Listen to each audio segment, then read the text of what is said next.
So today we're going to talk about what I call intuition or divining tools. Okay, so we're going to talk about divining rods, we're going to talk about pendulums, and we're going to talk about using your body. Now, I can't show you, as you might know, I'm a radionics practitioner, and I can't show you the big, beautiful Cori coil that I use, which is about this big and this deep, and it's just this huge, gorgeous coil of copper. Because with radionics, it's a rub plate and it's an antenna. So with radionics, you rub your hand on the copper and it sticks at a certain point. And I'm not going to get into that today. I just want you to know that that's the one I'm leaving out, and I do use it quite a bit. But before we get into these, because people will say, oh, I want this pendulum, and I'm going to buy this, and then they buy, like these that come from BK, BJ, whatever. These are like $100 maybe. They're not cheap. These are not cheap ones. But the best dowser that I know using a pendulum is Raymond Grace. He's a Virginia mountain man. He uses a bullet. So you can also get these inexpensive ones as well. And he uses a bullet, and that man helped heal my granddaughter and has healed thousands of people. If you want to look him up, it's Raymond, Ramon, Grace is his last name, Grace. Really, really, he does classes in Virginia. Very difficult to get on his schedule, but he's amazing. And tons of people use these, and people have used divining rods since the beginning of time. Not the beginning of time, I'm just kidding. But they used to be called witching wands, right, to find water. So I'm going to show you those too. And I'm going to show you one you can do with your body. But I'm going to tell it to you because my camera is not situated where I can actually stand up and show you, but it's pretty easy. But here's where we want to start. We want to start with understanding that these tools are not toys. These tools are not magic. These tools are not an Ouija board. These tools are operating through, really get this, your subconscious mind that's connected to the superconscious, your superconscious mind. Some people say subconscious. I really think it's just your superconscious, but I don't want to split hairs over it because nobody has proven for certain one way or another. So let's just say an unconscious part of you that already has a connection with the Akashic records, with the quantum field, the knower of all things, whatever you want to call it. And what you're doing is, because your body, get this, is an antenna. Your body is an antenna. But the challenge is that most of us are really stressed out a lot of the time. So not only are we not operating from an open heart, but our nervous system is all jacked up, right? So we're not really able to center and calm down. And the reason I'm saying this is because at the end of the day, you don't even need any tools. This is how people we call psychic, or people that are just going with their gut, they have to be able to feel it. And you can do that too. Everyone can do that. But the tools are kind of confirmation, I guess you could say. And they take, I use all three of them, but I've been doing it a long, long time. I use 4 of them because I use my radionics. But I use pendulums and my radionics the most. And I use the ones I'm going to show you the least, and the body one the least, because I just have my own certain way, and you will have your own certain way too.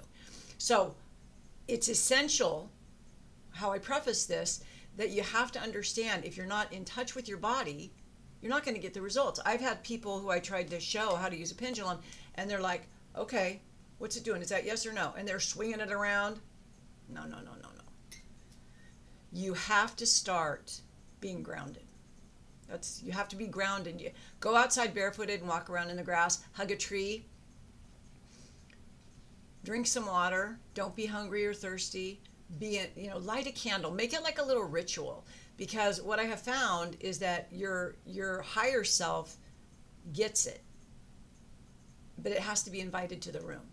Because let's face it, we've been shutting our higher self out for so long, it doesn't know when it can come or not. It doesn't know when you're going to pay attention to it. So you need to really set a kind of a ritual or a practice where you're like, okay, I'm going to listen to my higher self, my unconscious brain, my subconscious, my superconscious, and I'm going to ask questions. So with the water witches, the dowsing rods, you hold them like this, and you can get these on Amazon. They're pretty cheap. I like copper ones. I think most people do.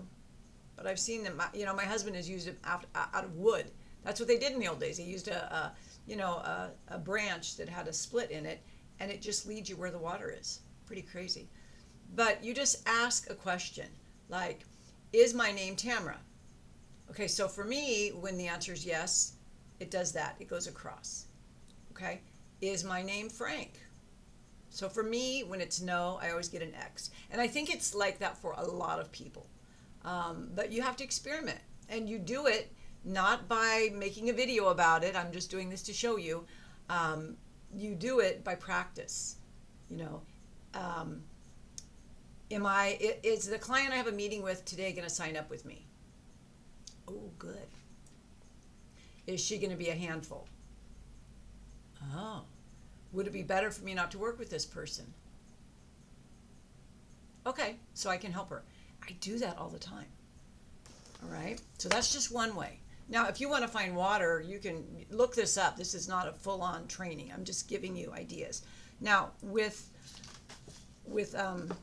pendulums, and I like the big ones. I really do like the big ones.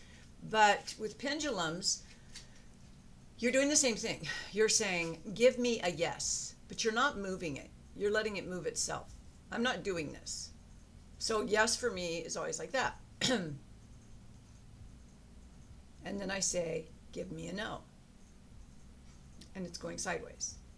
Do you get that? It's really, really that easy. You know, and I use pendulums for other things. For example, where's my really beautiful big one that I use? I'm going to show you this one. This one was blessed by I forget what it was, by a monk. Isn't it gorgeous? But this is the one I use for healing.